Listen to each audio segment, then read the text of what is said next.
Timothy Retta non grata, and I sort of feel obliged to discuss the Switch 2 today, since it seems like, from what I can see from all the thumbnails popping up out there, as everybody else is talking about it who does any sort of gaming channel. Now, of course, this isn't an Atari system or anything, but I've covered things that aren't Atari before and just done some different Switch games. I do enjoy the Switch. To me, it's really one of the best Nintendo systems that they've done.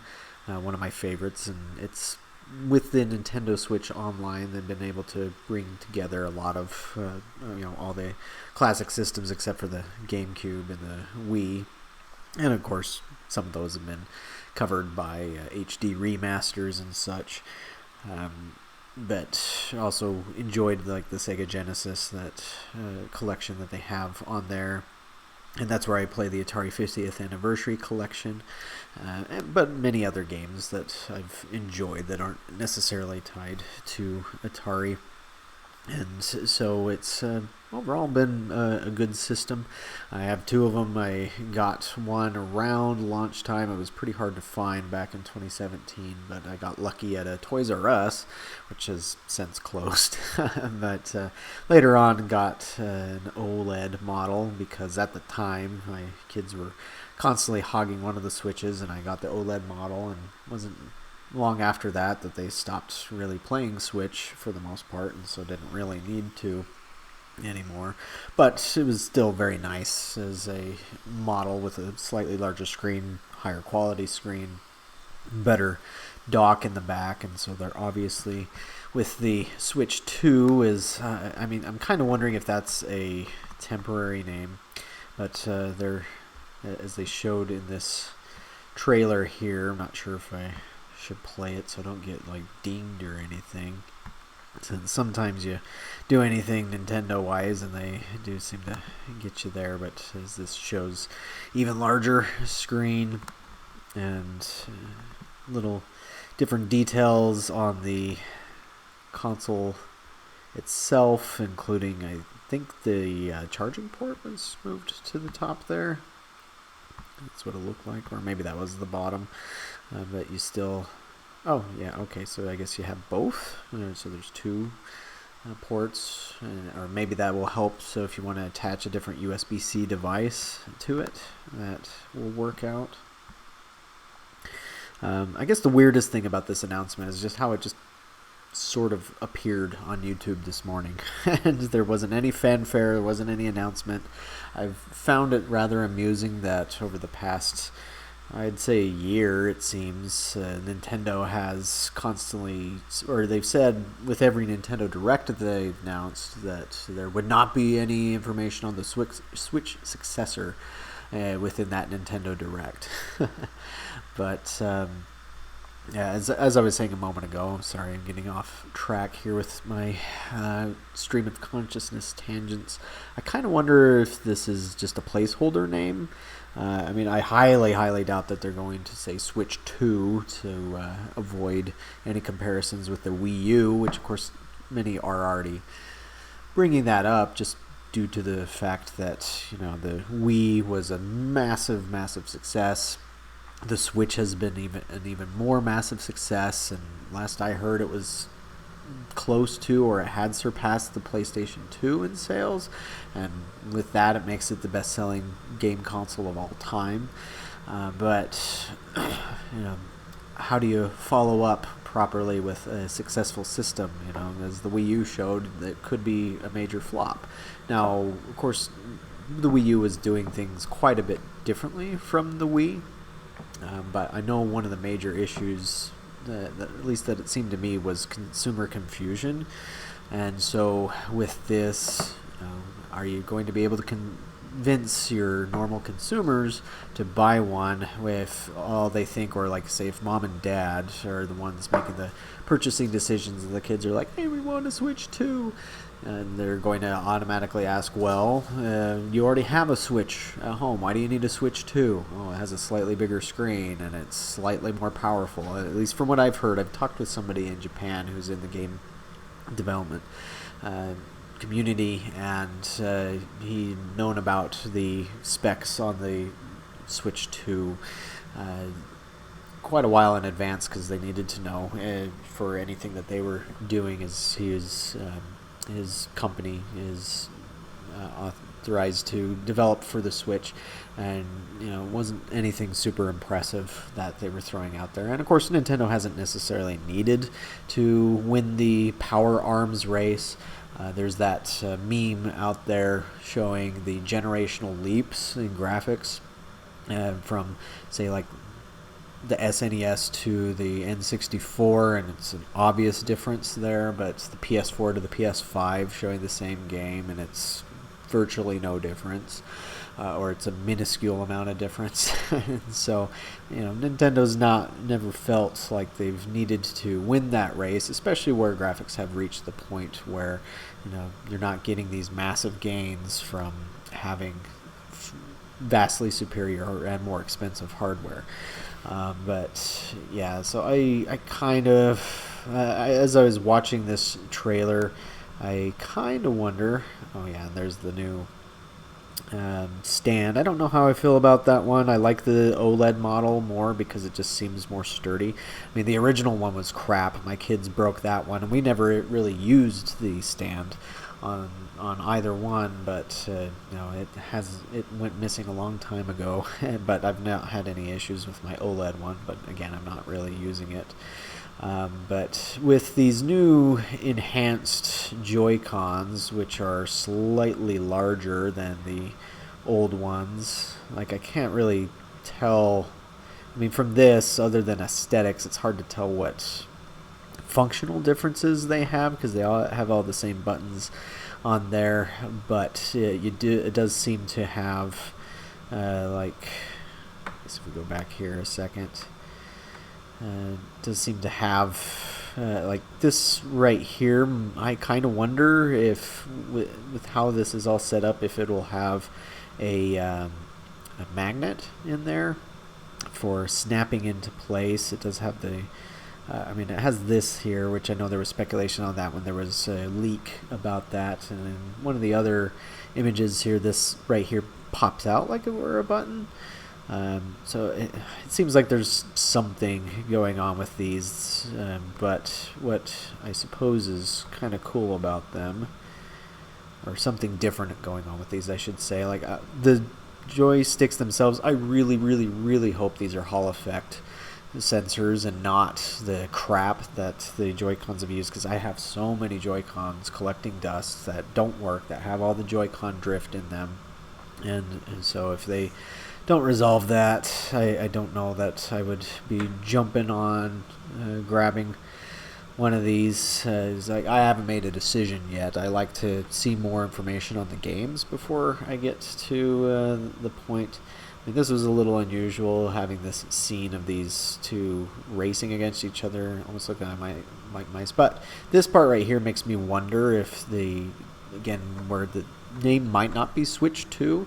I kind of wonder if they'll call it the Nintendo Snap, just because the Joy-Cons seem to snap into place like this.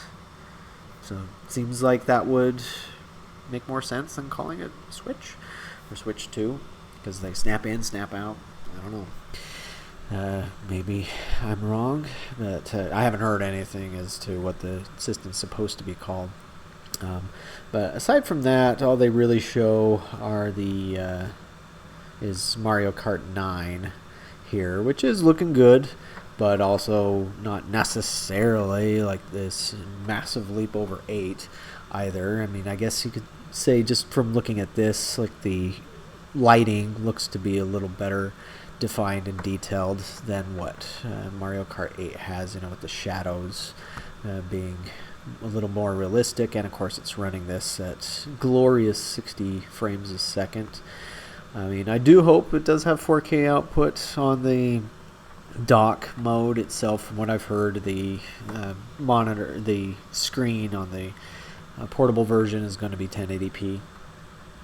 But we'll have to wait and see. And again, I won't make a decision on whether or not this is something I would buy until I hear more about the games. Now, of course, with Nintendo, there's lots of pretty good assumptions there, even though this one only confirms one game for the Switch 2. I mean, they also mentioned that it's fully backwards compatible with Switch games, or mostly backwards compatible, I think it was. And so that's really nice. And so it's like, if I was going to invest into this, then sure, it'd be great. So that way I'm not having to toss my whole Switch library, where that's what it kind of felt like with the Wii U. Like, I still have my Wii U. I probably should sell that in the collection at some point here. And my Wii U still works, but it's like, it sucks when you don't have the backwards compatibility, especially when you've gotten a decent collection of software there. But yeah, I just do want to see more games. Granted, Metroid Prime 4, I'd be shocked if they didn't release a specific Switch 2 version that took advantage of the more powerful hardware. And that would pique my interest, because I'm a Metroid fan. I'm sure there's a new Zelda coming to this, whether it's going to be Breath of the Wild 3, so to speak, or Tears of the Kingdom 2, or just within that same realm. But of course, in the past, they've usually changed things up with the Zelda series and not had it be a direct sequel, so to speak. And love the Zelda games, and so I'd be looking forward to that. But still, it's like, what else is there going to? What else is it going to have? Now, will Nintendo have the same problem with third parties that they had on the Wii U? Seems highly doubtful, especially at this point, just given the market saturation that the Switch has. Seems pretty likely that if you're a Switch developer, at least this is what I've also heard, is Switch developers are pretty much a lock-in for Switch 2. I mean, granted, there might be some smaller ones who might have to go through a new approval process or something along those lines, and so I don't know any full details on there. But again, there's a lot of Switch authorized developers out there, so it makes sense that Nintendo would continue what they've done, building on with indies, which they did a great job with that on Switch in the first place. So I'd be shocked if they somehow screw that up and get it out there. But they are doing things differently. I was shocked by this trailer and that it wasn't a Nintendo Direct. Granted, with the full announcement coming in April, it does seem like the only reason they put this out there is because there was too many leaks, and I think this confirms those leaks as well. And so with all those getting out there, it was like the whole system was going to be leaked before Nintendo actually bothered to acknowledge its complete existence there. And so that's a little embarrassing for the company, but at the same time, it just seems like, I don't know, that this should have been slightly better prepared for just a Nintendo Direct teaser, because I can remember back when Nintendo announced Project Revolution, and when they unveiled that, and that turned out to be the Wii. Now, of course, I think there was a collective groan that was heard around the world when they announced the name Wii. It was like, really? Project Revolution sounded so awesome, and then you come up with this weird name. Of course, everybody got used to it and whatnot, and the motion controllers, as they were, that persuaded plenty of people to come over to Nintendo's side. But still, it was like the hype that they were able to build there, like all the games that they showed and the tech that they showed behind it, that really drove sales towards the Wii. And again, since they didn't really get that across correctly with the Wii U, I think it faltered. But then the Switch came along, and that was another revolutionary announcement and all that. And so this just, I don't know, it doesn't have that same energy attached to it now. Again, maybe they're just needing to do more prep for when it's when April comes around, and then whenever the system is shipping after that. I wouldn't be surprised if they just also need more time to manufacture enough of these to hit with demand. And if they're expecting Switch-like demand, then it's going to be hard to get a hold of for a while. But again, I think some of that, I mean, obviously this will sell probably several 100,000 units on its first day or first week. But if it doesn't come up with the software to keep people super interested, then I don't know. Of course, I'm one of the very few that's just like, I don't care about whatever new Smash Bros. Will be on it. Smash Bros. Is fine for parties, but it's not a game that I ever sat down and played.